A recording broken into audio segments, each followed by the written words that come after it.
Hey guys, it's Nikki, and I am coming to you with an Immortal Conquest Nerds vs. Veteran Charity Battle update from Beijing. I'm here in Beijing right now, performing for the League of Legends Live. Gotta keep things going, keep things spicy. So here we go! After almost 2 weeks of intense infrastructure building, troop strengthening, and influencers calling out for comrades to join the battle, both factions are growing steadily. On one side, we have the nerds with their superb abilities in calculation and data analysis, and on the other side, we have the veterans with their distinguished diplomatic and tactical skills. Which faction will reign supreme in this ultimate battle of the mind? In the first week, Nerdcore is leading at level 22.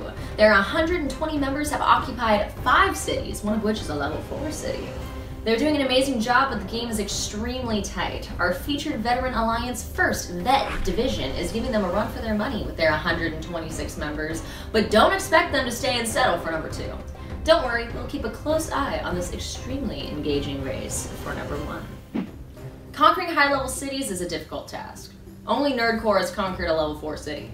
But we're still early in the game. All other alliances under Nerd and Veteran are still fighting their way up to level 3.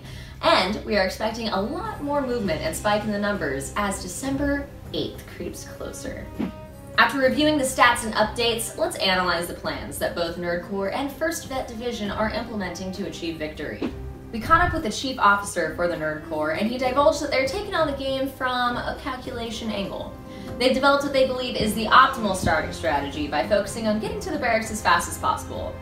Quote, "After building barracks, keep leveling them up until it becomes really expensive. After leveling barracks to this point, you want to upgrade your front barracks to level 2 or 3 and create other teams. A majority of people in Nerdcore have done this and are now working their way up to gaining the ability to take a level 6 land to build a subsidy. As for land, the bulk of our players can comfortably take a level 5 land because they have the proper infrastructure backing and have solid teams." Get it, boys. On the First Vet Division side, we got a chief officer to make a statement about the current state of alliance and how diplomacy has been used to their benefit. Quote, "Several issues have occurred within our region. The biggest issue is the Wolfpack Nation, led by Beast, which was the second strongest alliance in Vanaheim. At first, things were rocky between our alliances, and there were minor scuffles here and there, but after their chief and I had a short discussion, we had agreed on 3 simple rules. Whoever takes the city first gets the city, do not snipe lands or cities, and all districts not owned are fair game." He shared with us First Vet Division's next plan of action. We have a vigorous city schedule ahead of us. 2 cities a day until we start hitting level 5 cities. This will ensure we keep players active and give our weakest players a decent resource boost to catch up to those of us who are at the top fairly quickly. The how-to for this week is going to cover how to upgrade the buildings and strengthen your base. After all that work on the first day, all of you should have acquired quite a number of resources, right? Gather your resources now and prepare to upgrade your buildings. Generally speaking, the building tree is divided into 2. Left side for military, right side for production.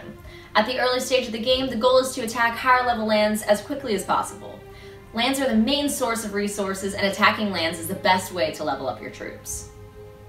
Therefore, the order of priority for building upgrades is as follows.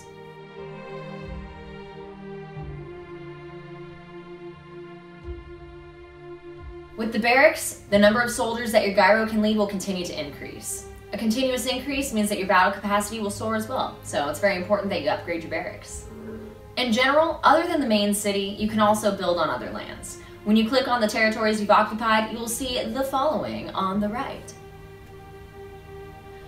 Build. Build a fortress or subsidy here. A subsidy requires 9 linking pieces of land. Explore. Attack the local guards again to gain experience. Guard. Assign troops to guard the area. The assigned troops cannot be moved, and they can only be recalled. Harvest. Costs 3 orders. Get a lot of resources from the land. Training. Costs 3 orders as well. Send the gyro and your troops for training to gain a lot of experience to share with the troops. As you have to wait for the buildings to be completed, there's nothing else to do on the second day, so don't sweat. A better tomorrow's waiting for you. See you next week, guys.